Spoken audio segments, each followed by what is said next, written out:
রামের নিজের মা কৌশল্যার চেয়েও মা কইকেয়ী রামকে খুব বেশি ভালোবাসতেন। কিন্তু এমন কি ঘটনা ঘটল যার জন্য রামের রাজ্যাভিষেকের কয়েক মুহূর্ত আগেই কইকেয়ী রামকে বনবাসে পাঠানোর জন্য মরিয়া হয়ে উঠলেন? আমি অনন্যা, ওয়েলকাম টু 1 মিনিটের মহাকাব্যের গল্প।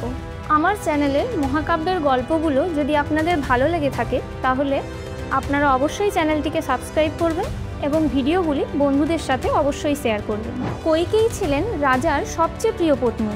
কইকেয়ী তার বাপের বাড়ি থেকে মন্থরা নামে একজন কুজি দাসীকে নিয়ে এসেছিলেন, যিনি কইকেয়ীর ছোটবেলা থেকেই দেখাশোনা করতেন।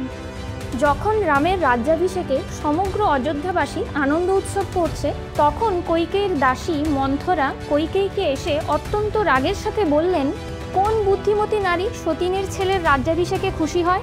ভাগ্যবতী তো কৌশল্যা, যে রাজমাতা হবে।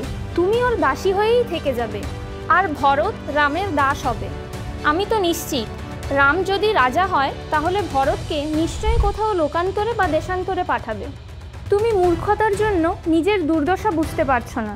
মন্থরার কথায় প্রভাবিত হয়ে কইকেয়ীর মুখ ক্রোধে লাল হয়ে গেল।